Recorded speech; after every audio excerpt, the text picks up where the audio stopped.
우리는 구약 이스라엘 백성들이 하나님의 나라를 이루고 하나님의 백성으로 사는데 실패하여 버림을 받았다는 사실과 그들이 하나님의 나라와 하나님의 백성으로 버림을 받게 된 이유는 하나님의 나라의 본질을 깨닫지 못했다 하는 사실과 하나님 나라의 본질을 깨닫지 못한 이유는 왕이 어떤 분인지를 알지 못했기 때문이라는 사실과 왕을 이해할 수 없었던 이유는 세상의 왕을 생각했기 때문이다라고 하는 사실을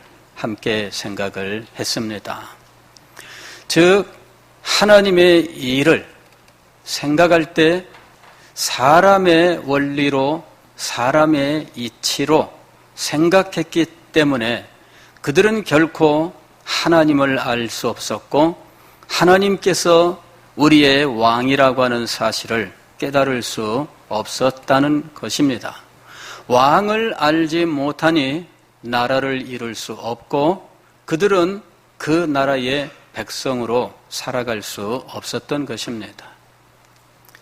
오늘 우리가 읽은 마태복음 16장에도 역시 동일한 일이 나타나고 있습니다. 예수님께서 십자가를 지기 위하여 예루살렘으로 올라가실 때 제자들에게 예루살렘에서 일어날 일들에 대하여 말씀을 하셨는데 그곳에서 고난을 받고 죽임을 당할 것이다. 그러나 제3일에 다시 살아날 것이라고 말씀하셨는데 이때 베드로가 격렬하게 예수 그리스도의 이 말씀에 반대를 했던 것이죠. 예수님께서 베드로에게 말씀하셨습니다. 네가 하나님의 일을 생각지 아니하고 사람의 일을 생각하는도다. 베드로는 사람의 일로 그 생각이 가득 채워져 있기 때문에 말씀을 들을 때 그 말씀의 본 뜻을 제대로 깨달을 수가 없었습니다. 사람의 일, 베드로가 생각하고 있었던 사람의 일은 예수님께서 세상 나라의 왕이 되신다는 것이었습니다. 예수님께서 예루살렘에 올라가시면 이제는 이스라엘 나라를 회복하실 것이며 그분은 이스라엘 나라의 왕이 되실 텐데 새로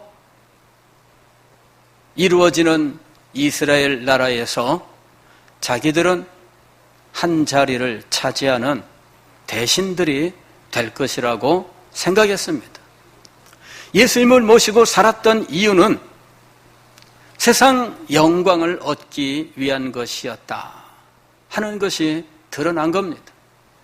물론 그 마음속에 하나님께 대한 마음이 전혀 없다고 말할 수 없습니다. 그럼에도 불구하고 그가 어떤 일을 판단할 때에는 자신의 유익과 자신의 영광을 기준으로 판단하는 모습을 보여주고 있었습니다. 베드로는 이제까지 3년 동안 주님을 따라다녔는데 내가 그렇게 희생하고 헌신했던 이 일의 대가가 결국 예수님은 못 박혀 죽고 자신들은 그냥 낙동강 오리알이 되는가 하는 생각을 갖게 된 거죠. 그가 왜 이렇게 예수님의 말씀을 제대로 들을 수 없었을까요? 제3일에 다시 살아나리라 하시는 이 말씀은 베드로에게 전혀 역사하지 않았습니다. 이유는 무엇일까요? 사람의 일이 그의 생각을 이루고 있었기 때문에 하나님의 말씀을 끝까지 들을 수 없었던 거죠. 중간까지만 듣고 아니 다 들었어도 그의 마음속에는 처음에 세상 일로 가득 차 있는 자기 마음에 부딪혀 온 것 그것만 가지고 반응을 보였던 거예요. 그는 하나님의 뜻과 하나님의 관점에서 예수 그리스도의 말씀을 받아들이는 일을 할 수가 없었습니다. 예수 그리스도는 우리의 왕이십니다. 왕이신 예수 그리스도를 제대로 알지 못하면 하나님의 나라를 이해할 수 없습니다. 그리고 더 나아가서 그 나라 백성의 삶을 살 수가 없습니다. 예수 그리스도는 신비한 분이십니다. 하나님의 관점에서 예수 그리스도를 볼 수 없다면 예수 그리스도는 이해할 수 없는 분이에요. 그분은 이 땅에 오신 왕이라고 불리우지만 그러나 세상 나라의 왕의 모습은 전혀 볼 수 없는 분이었습니다. 동방박사 세 사람이 예수님의 탄생 시점에 예루살렘에 와서 헤롯 대왕에게 가 유대인의 왕으로 나신 이가 누구냐고 어디서 태어났느냐고 물어보았을 때 그들이 생각했던 왕의 모습과 예수 그리스도는 전혀 일치하지 않았습니다. 별의 인도를 받아 베들레헴에 가서 구유에 누이신 아기를 보았습니다. 그는 여관에 방도 없어서 마국간의 한 귀퉁이에 그냥 가축들과 함께 지내는 그 자리에서 태어났는데 아기를 누일 수 있는 시설이 없습니다. 말들에게 먹이를 주는 그 구유에 아기를 누였던 거죠.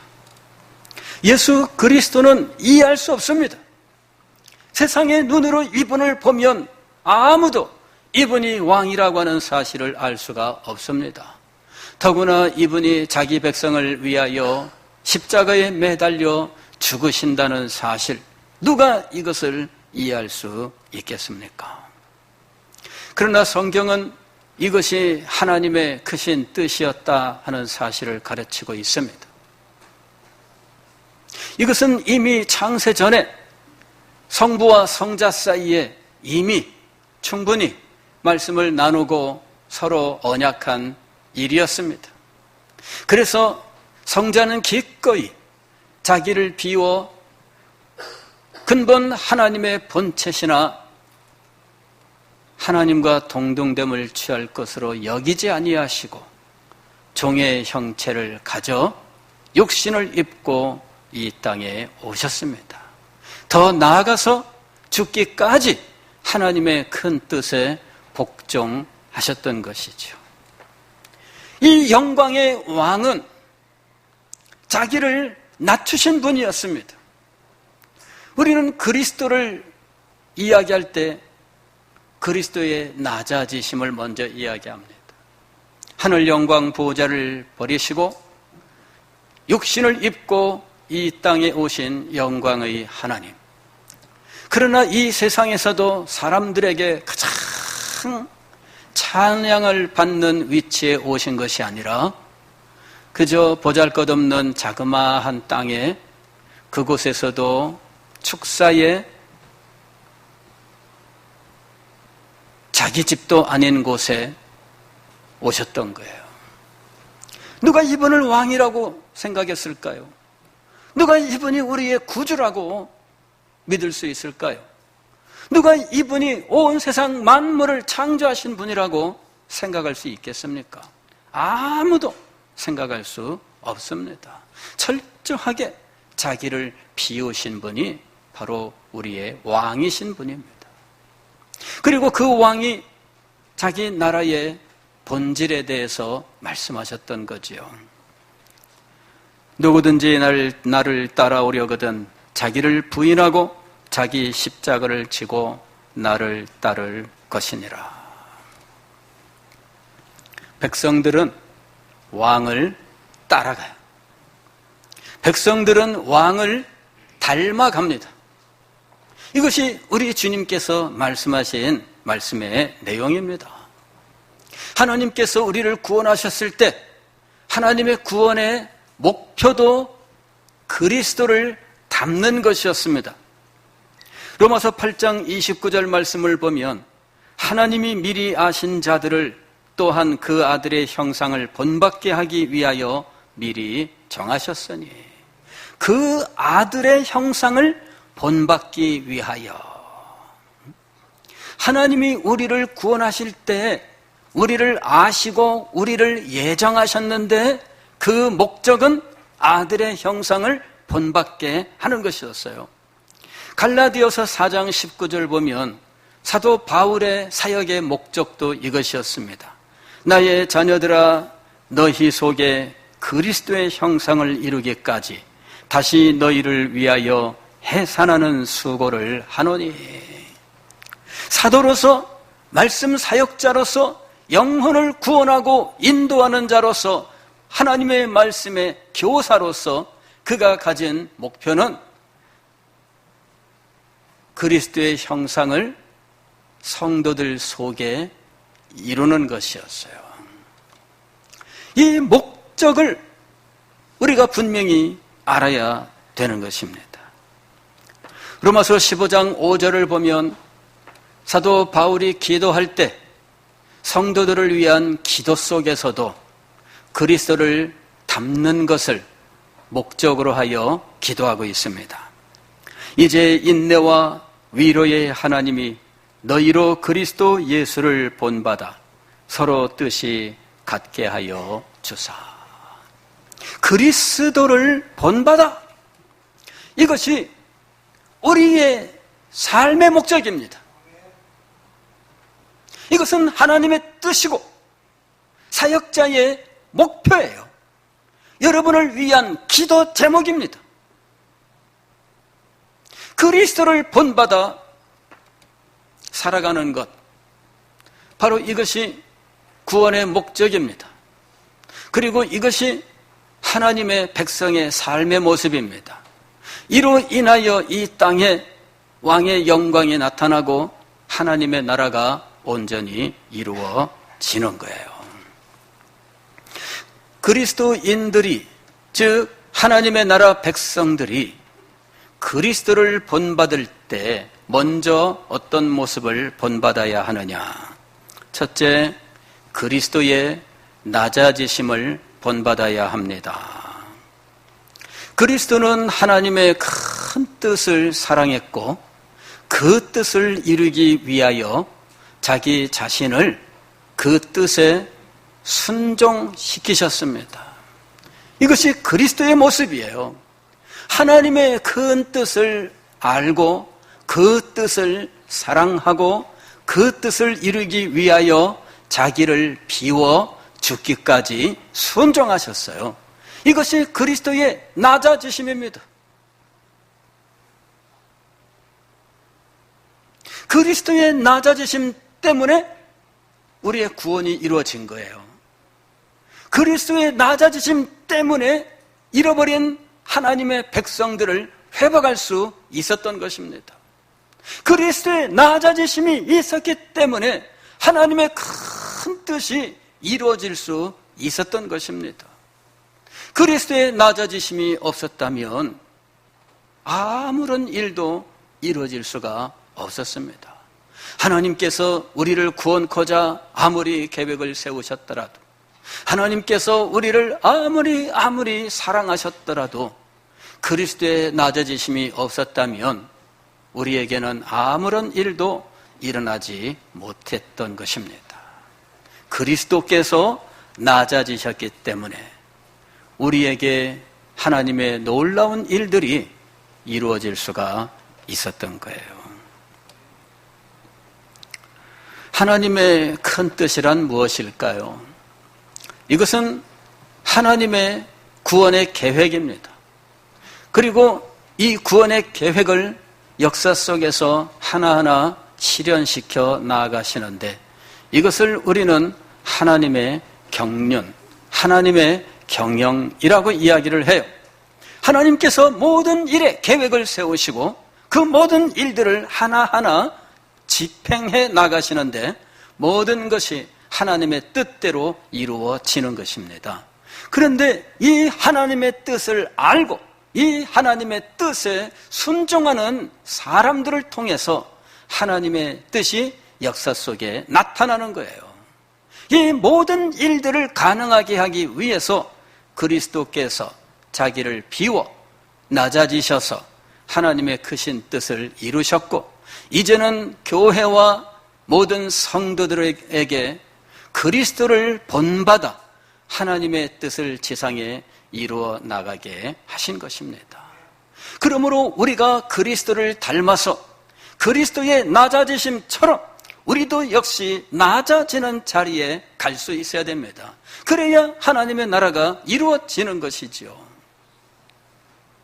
오늘 마태복음 16장 24절 말씀 보면, 이에 예수께서 제자들에게 이르시되 누구든지 나를 따라오려거든 자기를 부인하고 자기 십자가를 지고 나를 따를 것이니라 하고 말씀합니다.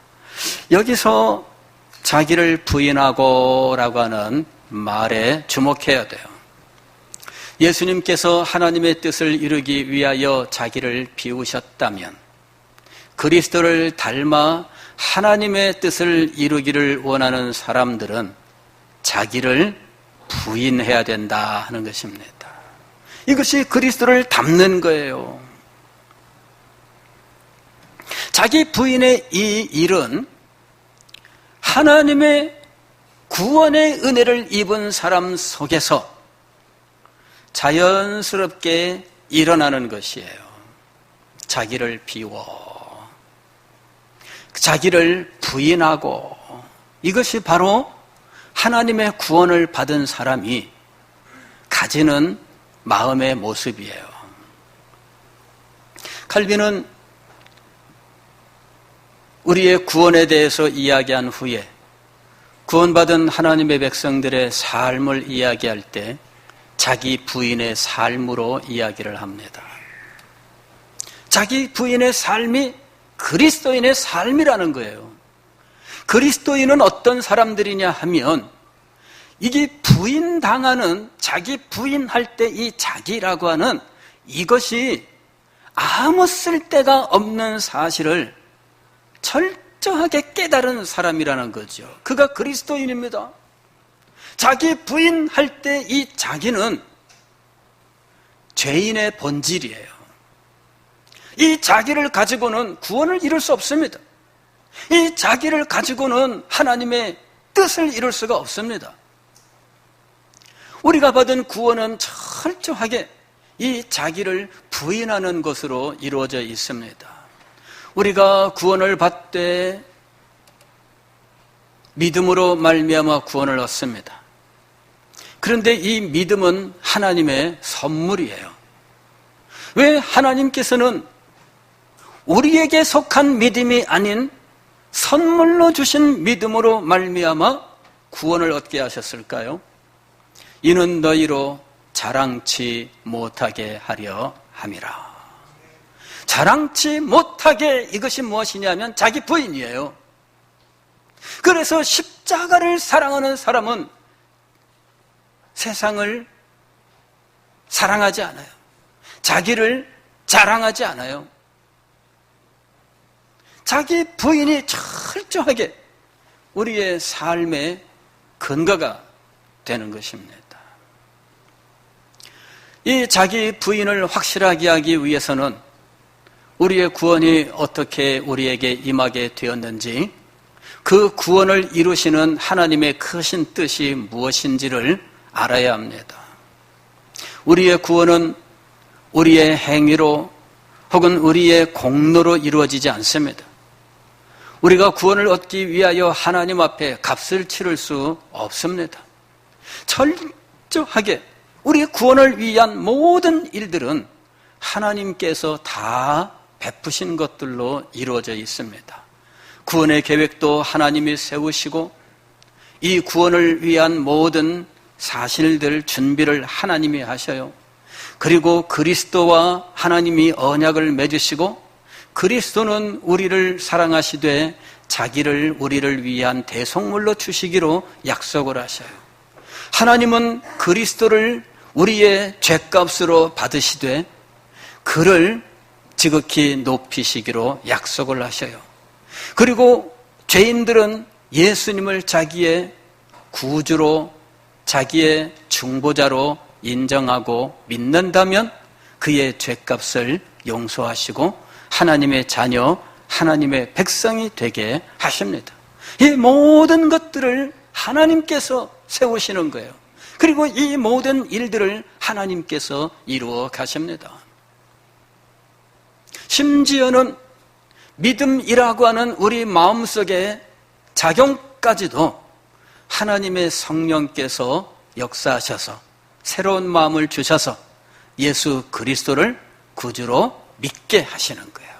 이 믿음조차도 본질은 우리에게 속한 것이 아니었습니다. 철저하게 구원은 하나님으로부터 나오는 거예요. 구원이 어떻게 이루어졌는지를 안다면 우리는 자기를 부인할 수밖에 없습니다. 우리의 칭의는 오직 그리스도의 의 때문이지 우리가 행한 선 때문이 아닙니다. 우리가 무슨 선행을 하고 우리가 무슨 헌신을 했다 할지라도 그것이 우리의 의의 근거가 될 수는 없습니다. 철저하게 그리스도께서 이루신 의가 우리의 의가 되는 거예요. 자기 부인은 이렇게 구원에서 철저하게 이루어져 있습니다. 그러므로 구원에 대하여 성경의 교훈을 자세하게 공부하게 되면 철저하게 자기 부인으로 이루어져 있다는 사실을 알게 됩니다. 문제는 뭐냐면은 이 자기 부인이 우리의 삶의 모든 곳에 미쳐야 한다라는 것을 우리가 알지 못한다는 거예요. 하나님의 나라는 철저하게 하나님의 뜻을 이루는 것으로 되어 있습니다. 그런데 우리는 하나님의 나라에서 우리가 갖는 관심은 그곳에서 우리가 한 자리를 하는 거예요. 이게 하나님의 나라에 대해서 우리가 가지는 관심이에요. 우리가 하나님을 위해서 무슨 일을 하면 대가는 없나, 보상은 없나, 이런 것들입니다. 대가와 보상을 생각하여 하나님 앞에 충성한다 하는 마음을 갖는 거예요. 그러면서 슬금슬금 우리 자신을 치장하기를 원해요. 하나님보다는 우리 자신을 더 내세우고 우리 자신들의 입장과 입지만을 생각하는 곳으로 나아가게 돼요. 자기 부인이 없어지고 마는 거죠. 아니, 하나님의 큰 뜻보다는 자기 삶의 유익과 평안만을 구하는 모습을 보여줍니다.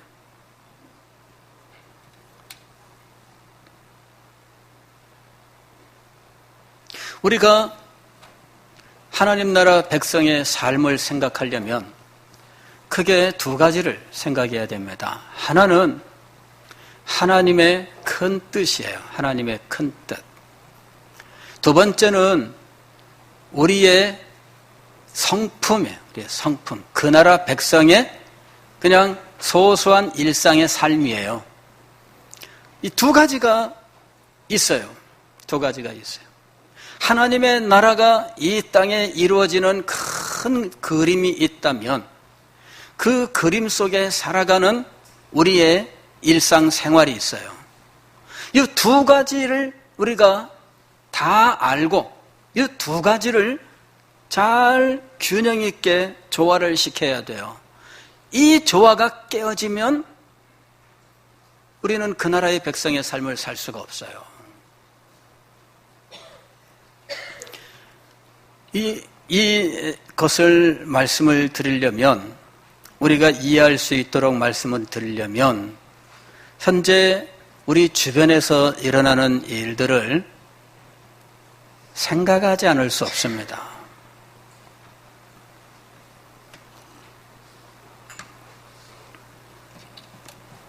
과거에 우리 대한민국을 세우고 이 나라가 오늘까지 오는 동안 민주주의의 발전과 또 독재라고 하는 이 문제가 서로 늘 갈등 관계에 있었습니다. 그리고 젊은이들은 민주주의를 발전시키기 위해서 독재를 타도해야 된다 하는 의식을 가지고 소위 민주화 운동이라고 하는 것을 했습니다.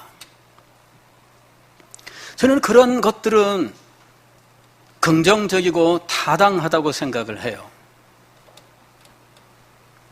문제는 뭐냐 하면은 이런 민주화 운동을 할 때 그 운동을 하는 사람들이 민주화에 합당한 가치관과 삶의 모습을 가지고 있느냐라는 것이죠. 이 부분에서 우리는 혼동을 겪어온 거예요. 누군가 민주화를 주장하면 그 사람은 아주 선하고 아름다운 사람일 거라고 생각했어요.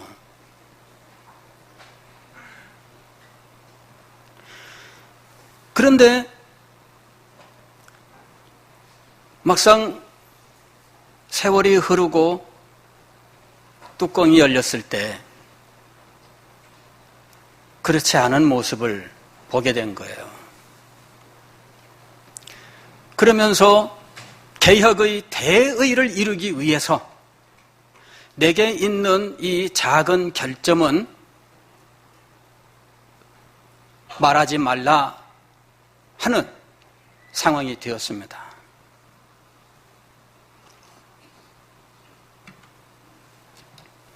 어떤 분들은 이렇게 이야기합니다.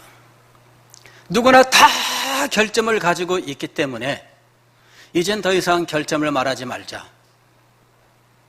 대의, 개혁이라는 것 하나만 보자. 지금 아마도 어떤 분들은 그렇게 이야기할 거예요. 개혁을 위해서 그 사람의 허물과 그 사람의 잘못은 외면하자.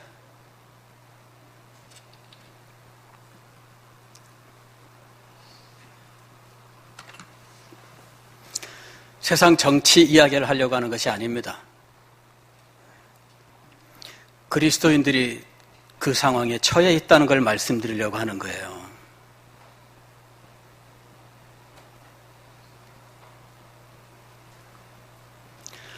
오늘날 우리 교회가 그런 상황에 처해 있다는 것을 말씀드리려고 하는 거예요.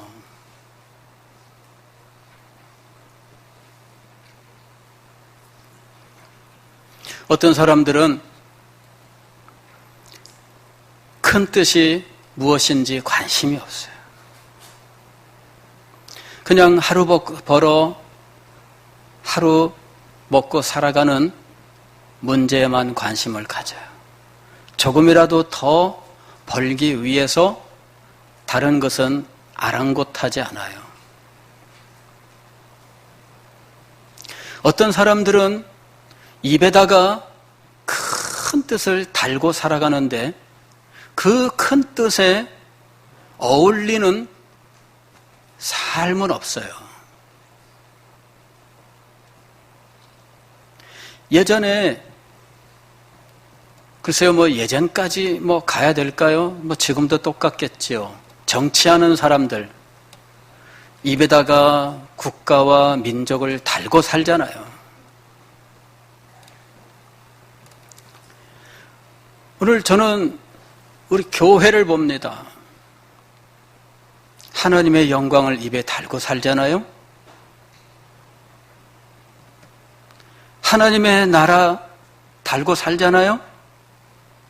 하나님의 뜻을 이루어야 된다고 우리는 늘 말하고 있잖아요. 똑같습니다.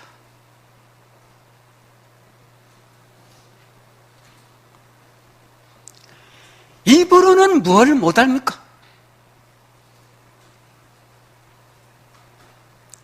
뒤로는 무엇을 하고 있습니까? 이 뒤에서 하는 이것을 중단하기 위해서는, 그래야 입으로 말했던 그 거룩한 것들을 향해 가기 위해서는 자기 부인이 있어야 되는 거예요. 이 자기 부인을 하지 않고 큰 뜻만을 이야기하면서 이런저런 유익은 다 챙기려고 하는 마음을 가진다면 이는 올바른 것이 아니잖아요. 그럼 우리 교회가 이런 모습을 가지고 있는 겁니다. 저는 세상 이야기를 하고자 함이 아니라 교회가 똑같은 데는 살았다는 사실을 말씀드리려고 하는 거예요.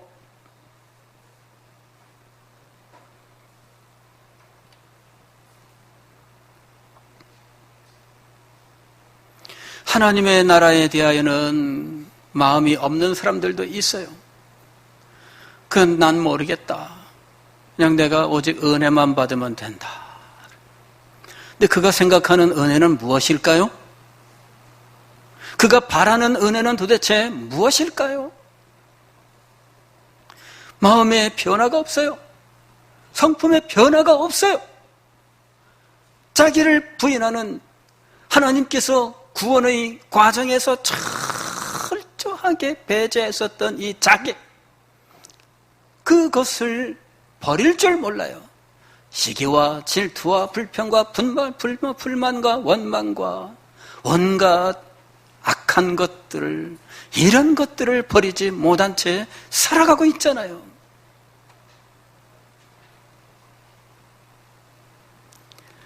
예수께서 제자들에게 이르시되 누구든지 나를 따라오려거든 자기를 부인하고 자기 십자가를 지고 나를 따를 것이니라.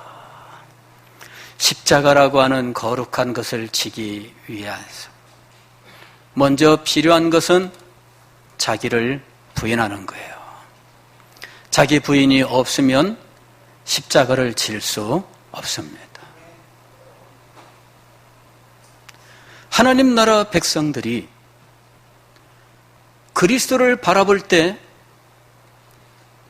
만왕의 왕이신 그리스도, 만주의 주이신 그리스도, 이 세상의 모든 이름이 무릎 꿇는 그 주님을 바라본다면 여러분, 순서가 잘못된 겁니다.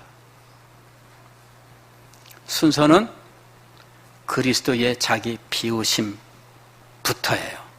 즉 자기를 부인하는 것부터예요. 그리고 이 자기를 부인하는 이것은 우리가 하나님 앞에 갈 때까지 우리가 가져야 하는, 그때까지 어느 순간에도 없어서는 안 되는 중요한 도리인 것입니다. 자기 부인은 우리가 믿음의 어느 순간에 이르렀든지, 우리가 교회에서 어떤 위치에 있든지 없어서는 안 되는 모습이에요. 자기를 부인하고 철저하게 어느 순간이든 어느 곳에 이르렀든 자기를 부인하는 사람이 돼야 됩니다. 그런데 우리는 분열적 존재가 되어 있어요. 이런 모든 것들과 자기를 분리하고 그냥 속 편하게 살고 있는 거죠. 이것이 다시 합쳐져야 돼요. 이 분열 상태가 하나가 돼야 돼요. 그래서 하나님의 나라, 하나님의 영광과 나의 거룩함이 하나가 돼야 됩니다. 이것이 오늘 우리가 이 땅에서 하나님의 백성으로 살아가는 참된 모습이 되어야 하는 거예요. 이스라엘 백성들의 실패가 바로 거기에 있었던 겁니다. 그들은 하나님 나라 백성됨이라고 하는 큰 타이틀은 늘 말하고 살았지만 그 타이틀에 합당한 삶이 없어서 하나님께 버림을 받았던 거예요. 타이틀과 구호가 없어서 망한 것이 아니라 타이틀과 구호만 살았기 때문에 망했던 것입니다. 오늘날 우리들도 마찬가지예요. 우리가 하나님의 영광을 말한다면, 하나님의 나라를 말한다면 그에 합당한 우리의 성품과 삶이 있어야 합니다. 그래야 우리는 이 땅에서 하나님의 나라를 진정으로 이룰 수 있고 하나님께서 주시는 축복을 받아 누릴 수 있는 것입니다. 기도하겠습니다.